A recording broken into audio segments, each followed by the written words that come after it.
Juízes, capítulo de número 3, versículo 31, eu estarei fazendo a leitura, os irmãos podem acompanhar na Bíblia de vocês. Nos diz assim a palavra do Senhor.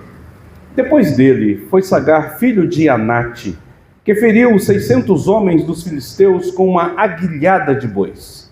E também ele libertou a Israel. Oremos mais uma vez, queridos. Deus Santo, majestoso e maravilhoso Senhor, quão rica e poderosa é a Tua palavra. E a temos aqui em nossas mãos, essa preciosidade. E desde já agradecemos ao Senhor por essa oportunidade, pois sabemos que há muitos dos servos do Senhor, espalhados sobre a face desta terra, em locais que são remotos, em civilizações cuja a palavra ainda não foi traduzida, ou em cidades, estados, governos, nações, em que é proibido tê-la em suas mãos. Oh, como eles anelam a oportunidade que nós temos, de poder aqui estar olhando para a Tua sagrada letra, e poder glorificar o Teu santo nome e aprender através dessas Escrituras. Somos gratos por esse privilégio que o Senhor nos concede, de uma nação que é livre ainda para pregar o Evangelho.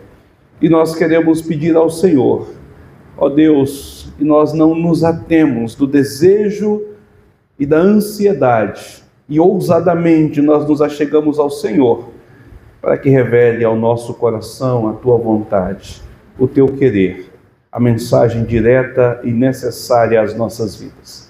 Aplica, Pai, todo este contexto.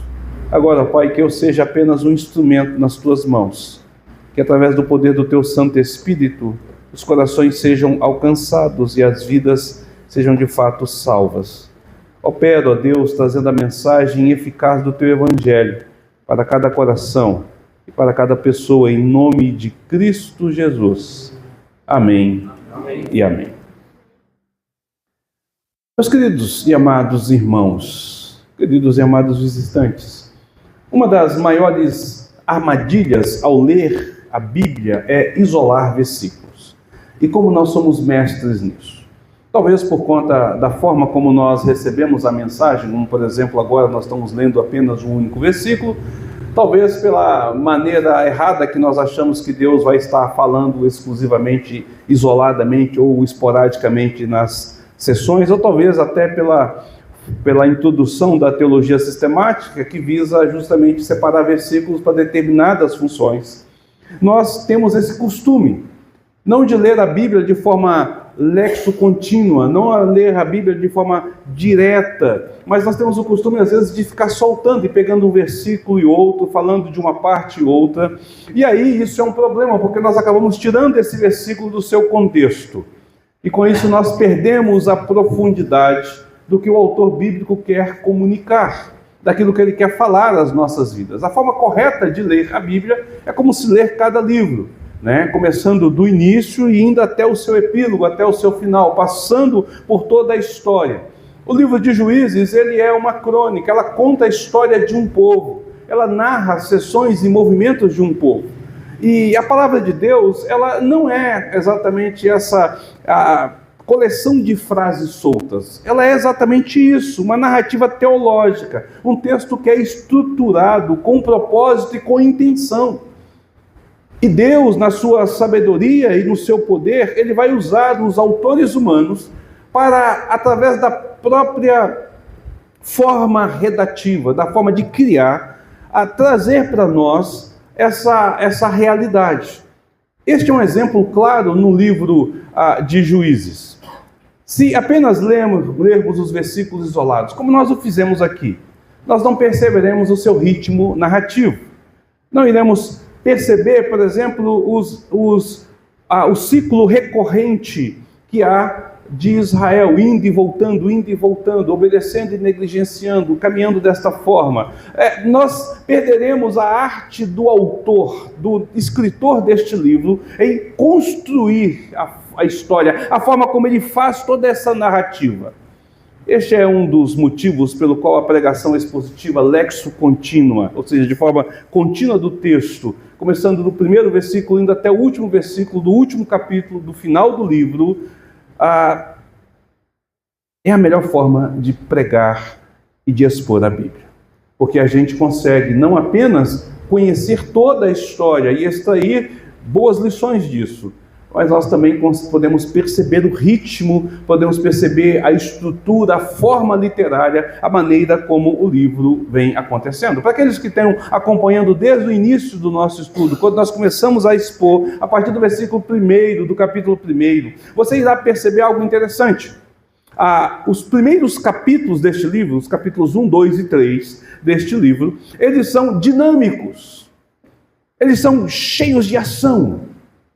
Conflito entre tribos, alianças políticas, diálogos intensos, batalhas épicas. Isso se estende até o capítulo 3, versículo 31. A narrativa, ela pulsa com movimento. Nós temos opressão, conspiração, engano, sangue é derramado. Levanta-se o povo contra o Senhor, eles fazem aquilo que é mal diante do Senhor, e aí eles caem, Deus o direciona, o pressiona, levanta inimigos para castigá-los, e eles clamam ao Senhor, e de repente Deus levanta Otiniel para poder salvar este povo. Deus dá liberdade a este povo. 40 anos nós vamos ter ali de paz no meio deste povo, mas de repente este povo novamente cai, e aí vem, e Deus levanta um outro, levanta Eude ataca Eglon cai, Israel é livre. O texto tem esse ritmo dinâmico, esse ritmo ágido, conduzindo o leitor a elementos dramáticos, mantendo a atenção, a urgência da história. Se você pegar, você vai ver isso. Você vai começar a ler e ler ele nesse ritmo, da forma como eu estou falando, você vai ver que há um dinamismo, é uma coisa atrás da outra, quase não dá tempo de respirar entre as ações. Deus agindo, as coisas acontecendo, mas então, de forma abrupta, tudo para. E aí nós chegamos ao versículo de número 31, onde o tom muda. A ação se desfaz em instante. O ritmo que antes era frenético agora estagna. Como se o autor deixasse escapar um suspiro cansado, exausto, diante da repetição, daquilo que ele vem falando. Os filhos de Israel fizeram o que é mal perante o Senhor. Essa expressão, ela aparece por 2 vezes aqui neste capítulo, no versículo 7 e no versículo de número 12. Porém, esta realidade, a ideia da negligência, da falha, do abandono do Senhor, ele está mais recorrente. Ele vai desde o capítulo 1. Desde o início nós vamos perceber que o autor vem falando disso, que eles não estão seguindo a obediência fiel ao Senhor, mas eles estão negligenciando a ordem do Senhor. Então, de forma intencional, o autor desacelera, criando o que nós podemos chamar de um interlúdio literário. Você vai perceber que, a partir do capítulo de número 4, novamente nós vamos ver uma dinâmica acontecendo. Lá na frente ele vai dar um novo interlúdio. E nós vamos acompanhar isso à medida que a gente caminha sobre o livro. Mas aqui ele tem esse interlúdio, há uma parada. E em apenas um único versículo diz tudo o que precisa ser dito. Tudo o que precisa ser dito. Observe que nesse versículo não há introdução à queda espiritual de Israel. Nós não ouvimos Ismael clamando. Não há nenhuma súplica desesperada. Não há nenhuma frase que diz que Israel novamente veio a falhar diante do Senhor. O versículo começa apenas como complemento adverbial de tempo, depois dele, mostrando então que isso acontece logo em seguida à atitude de Eude. Depois que Eude libertou, 80 anos de paz veio, e logo depois dele, é assim que começa o texto. Nós já sabemos o que aconteceu. Se nós vemos acompanhando a história, se nós vemos acompanhando o livro, nós já sabemos o que aconteceu. O povo caiu de novo. Não é preciso dizer mais nada, não é preciso falar sobre isso. Aquele ciclo enfadonho é previsível, se repete. Meus amados, percebe o cansaço?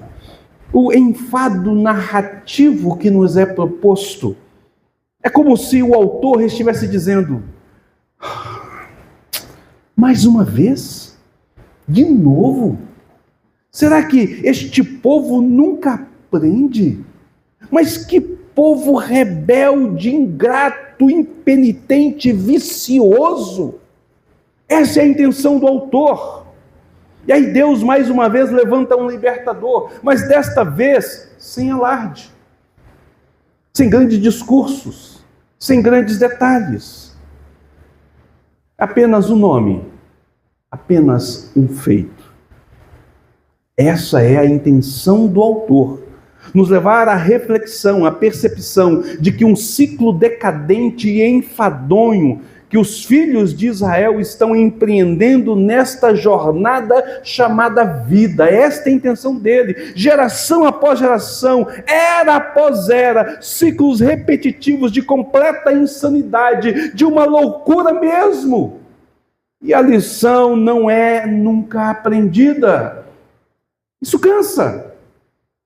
O autor está dizendo, eu estou cansado. Nós lemos e falamos, cansei. Meu Deus, tudo isso, tudo acontecendo e nada muda neste povo. É só vir uma nova geração que eles se esquecem do Senhor, que eles abandonam o Senhor. É só vir um novo período, um novo ciclo e eles vão novamente fazer o que é mal diante do Senhor. Isso cansa.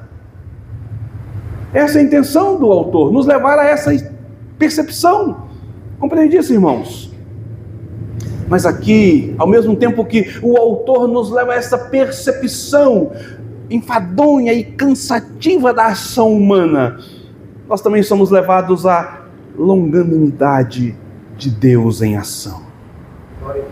Sua misericórdia abundante, sua glória sendo manifesta, sua graça inesgotável sendo derramada de forma eficaz, aliviante, saciante sobre seu povo escolhido. Sim, meus queridos, este povo ingrato, imaturo, rebelde, réprobo, é o povo eleito por Deus para ser o seu povo, como Efésios capítulo 1, versículo 4 vai dizer.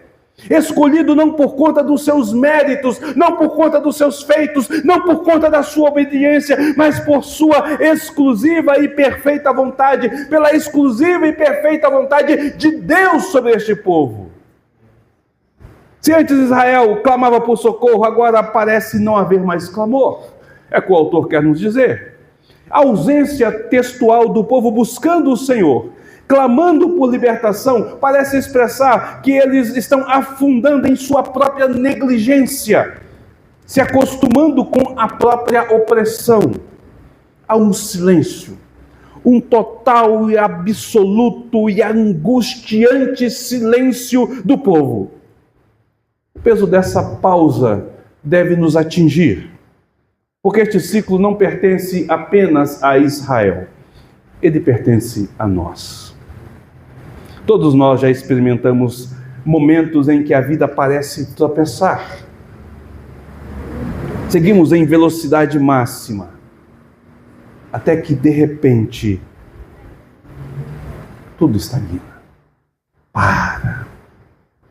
Não oramos mais, não temos mais tempo para a leitura bíblica, não há espaço para as atividades da igreja, e quando menos percebemos, já estamos presos nos afazeres e nos deveres deste mundo, sendo oprimido e vivendo a opressão de forma negligente, como se isso fosse a coisa mais comum.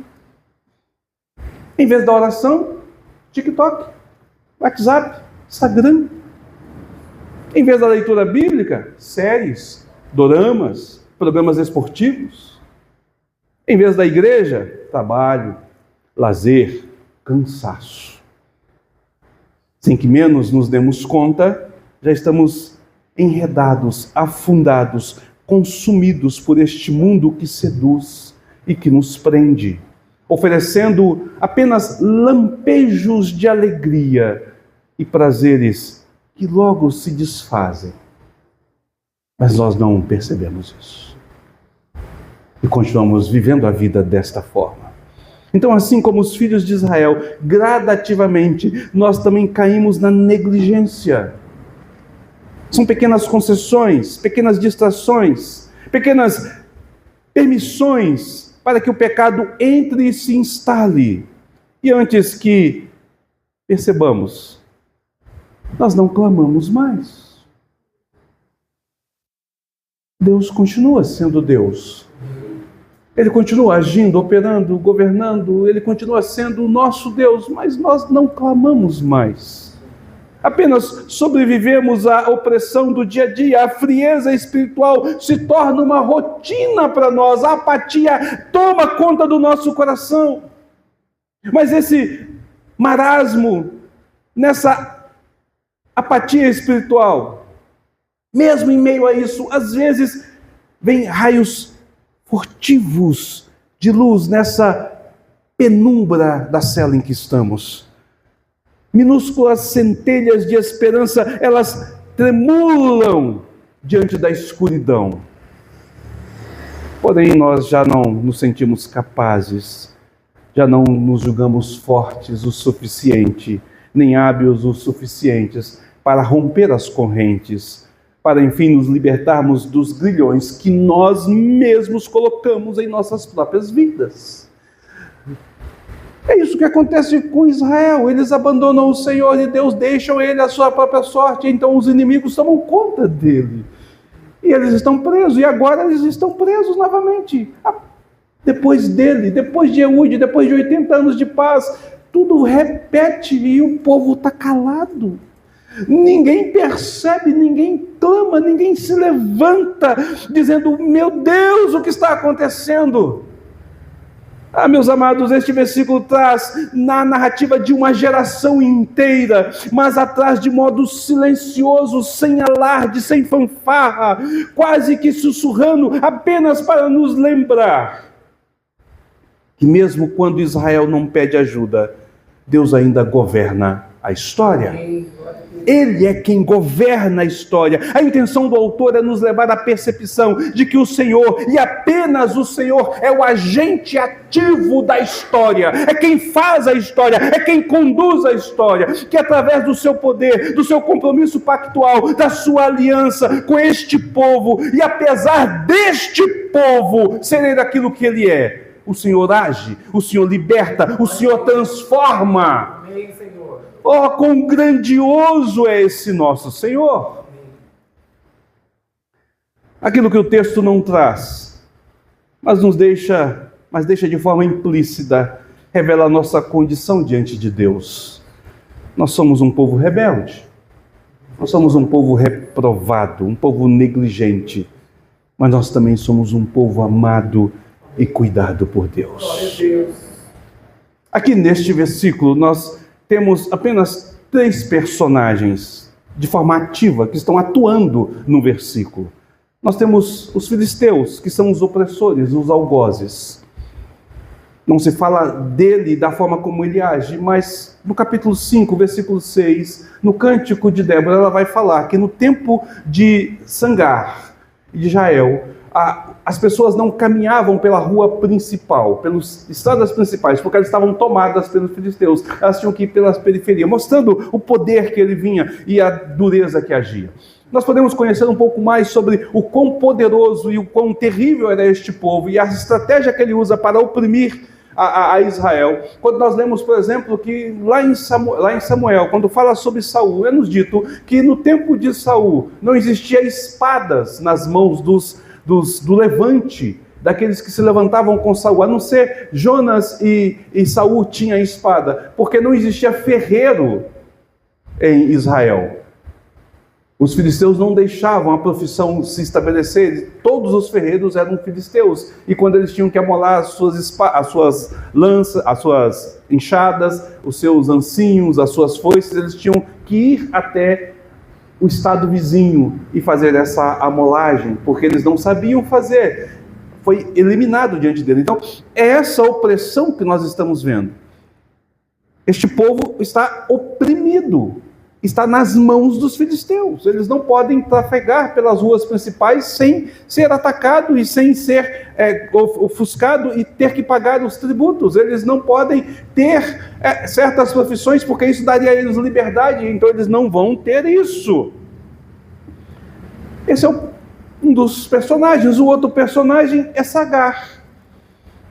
Sangar é um herói improvável, mas Sangar nós vamos deixar para a semana que vem. Nós vamos falar de Sangar na semana que vem, Porque o terceiro personagem é o mais importante, o principal. É Deus, que é o agente da história. O personagem central, que ainda que não esteja explícito, o versículo não fala de Deus. Depois dele veio Sangar, filho de Anate, que feriu 600 homens dos filisteus com uma guilhada de boi. E também ele libertou a Israel. Não fala de Deus, não há o nome de Deus, mas ele está implícito na ação. É quem dita, é quem escreve, é quem delineia, é quem vai delinear tudo o que está acontecendo. É Deus quem faz. A forma como este homem consegue, acabar com uma guarnição inteira, são 600 soldados. Nós vamos entender por que Deus é o agente dessa história, porque só esse feito já é grandioso, mas há mais coisas isso. Baseado no contexto do livro, todo o livro, naquilo que nós já lemos e vimos, nós percebemos que Israel abandona o Senhor, e o Senhor entrega novamente aos seus opressores, desta vez, neste caso, são os filisteus. Depois do próprio Senhor, levanta um libertador improvável, faz um milagre e liberta Israel, amém, trazendo paz a esta nação. O Senhor é o Senhor. Não apenas Ele é Senhor qualquer, mas Ele é o Senhor da sua vida. E não apenas o Senhor da sua vida, Ele é o agente determinador da sua história.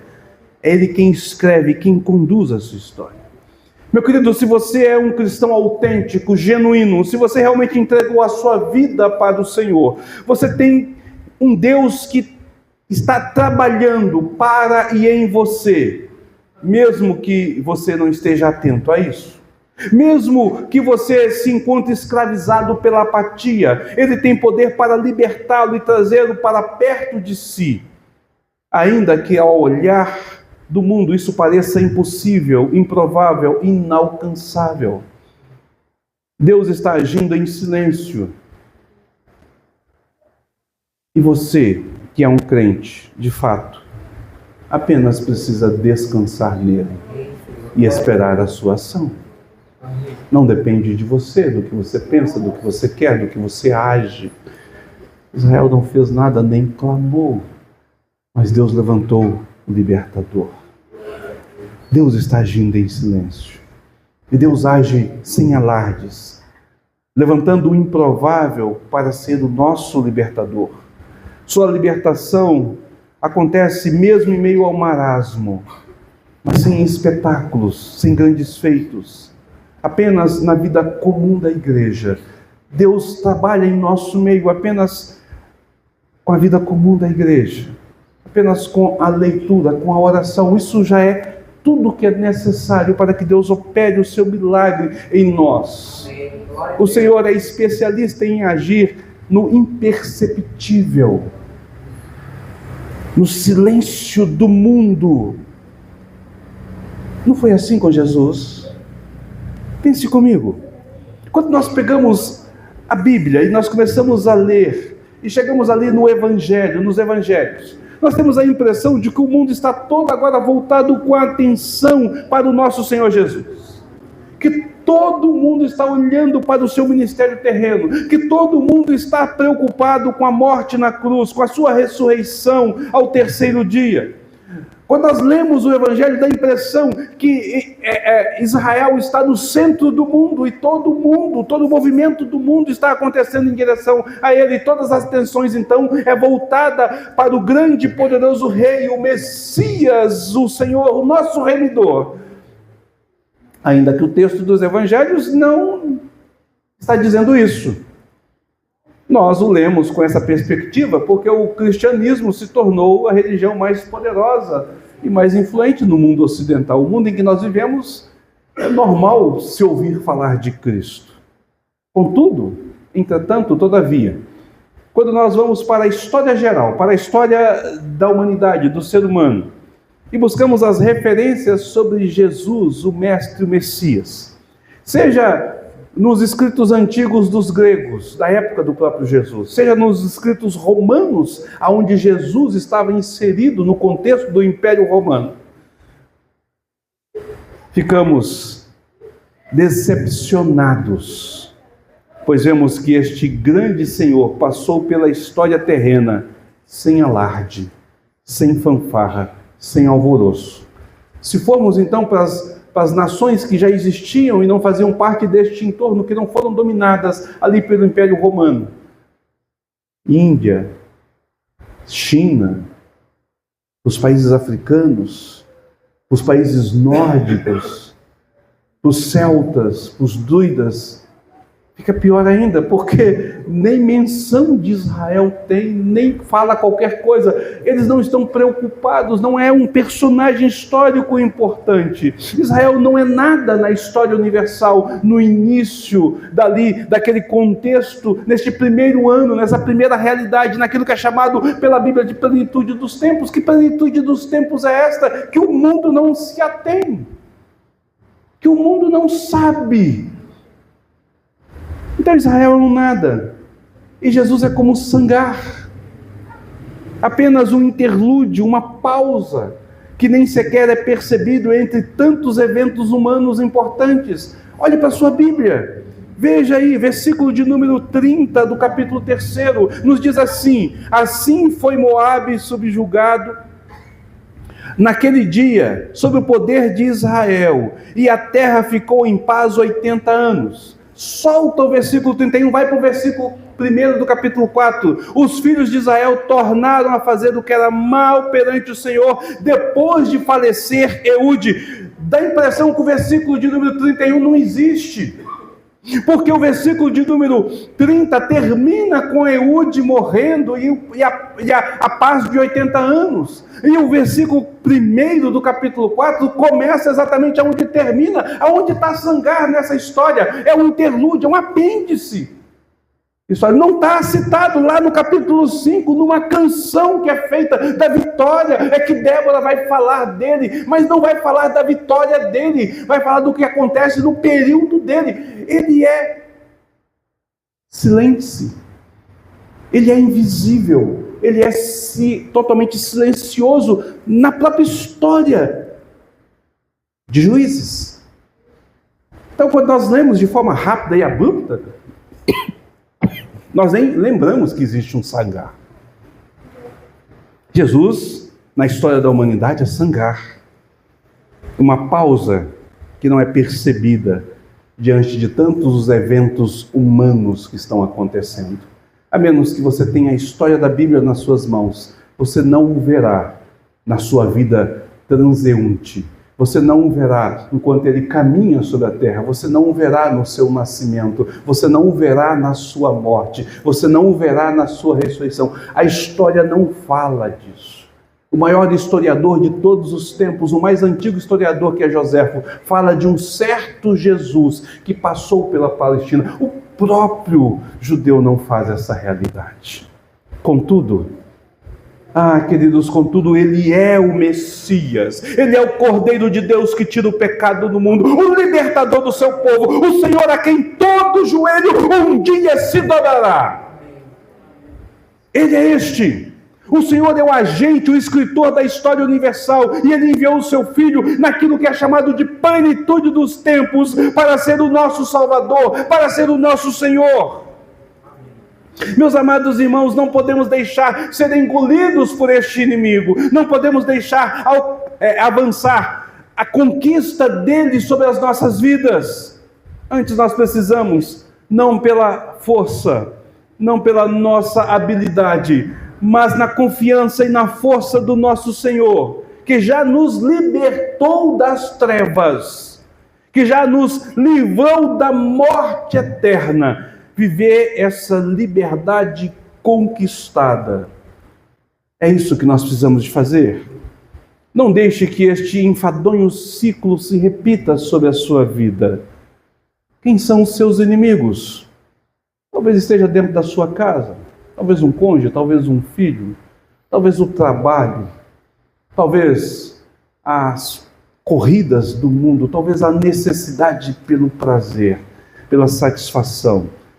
Talvez um sistema de governo, talvez uma doença, talvez uma enfermidade pesada. Não importa. Isso não importa. Não importa mais. Pois todos já caíram vencidos pela aguilhada da cruz, pela ferida dos cravos, aleluia, pelo libertador improvável, que é Senhor do universo, amém, o nosso Senhor Jesus.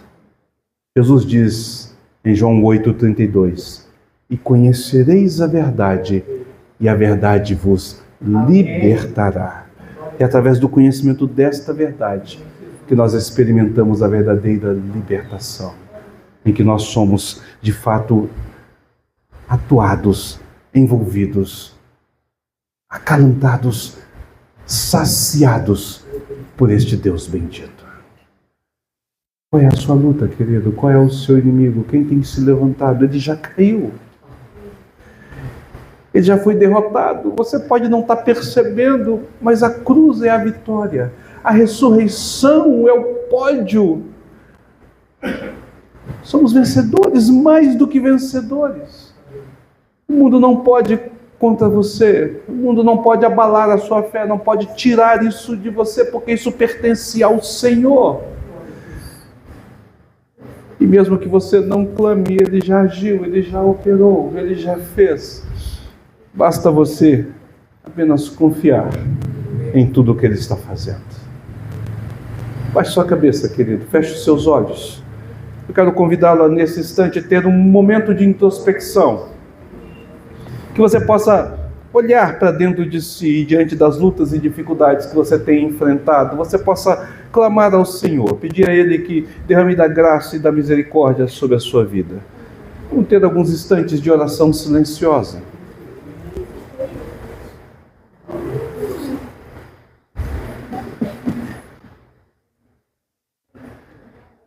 Pai Santo, Deus bendito e majestoso, eis que nós estamos diante do Senhor e da Tua palavra exposta.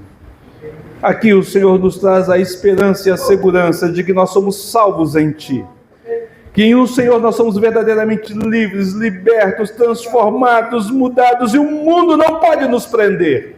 Nem a morte pode nos escravizar, nem a enfermidade pode nos subjugar, nenhum poder, ó Deus, pode ir contra o Senhor, que de forma silenciosa venceu todo mundo. Então, diante do Senhor, nós nos curvamos, e nós bendizemos o Teu santo nome, e nós pedimos, aumenta a nossa fé, não faça perceber isso, ó Deus, com os olhos da fé, que não venhamos a olhar pelas coisas do mundo, apaga a apatia do nosso coração, renova, ó Deus, em nós, e cria em nós um espírito inabalável, para a glória e honra do Teu santo nome.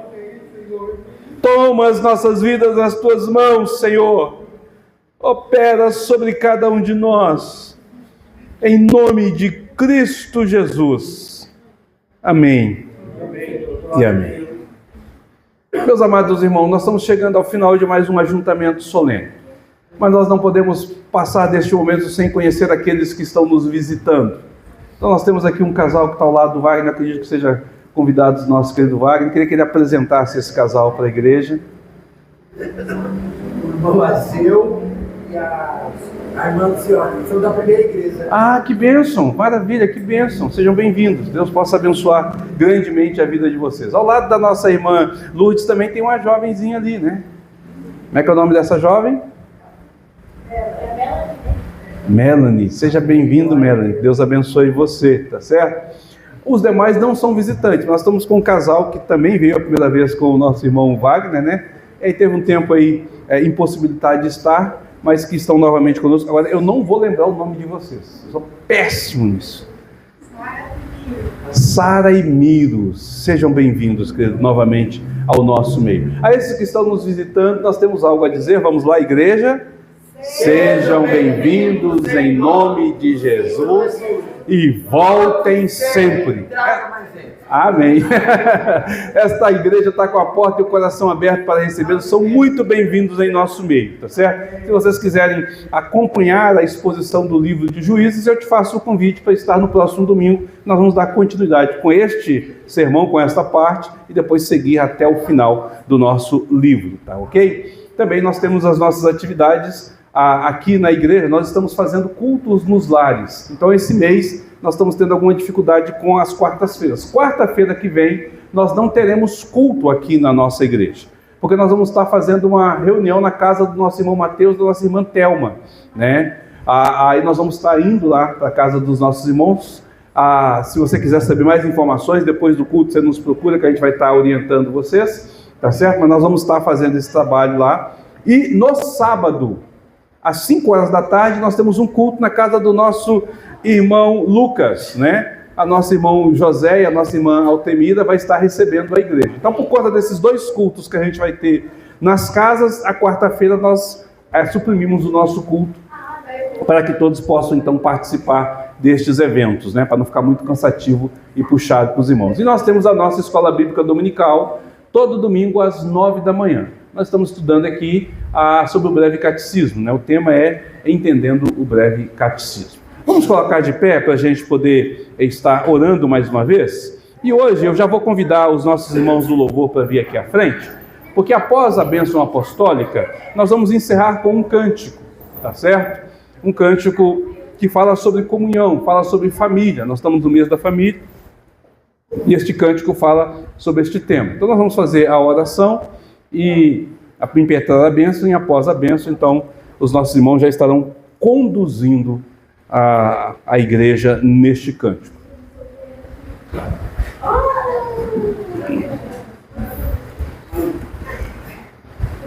Oremos, queridos. Maravilhoso Deus, santo e bendito Senhor, muito obrigado pelo privilégio de poder estar na tua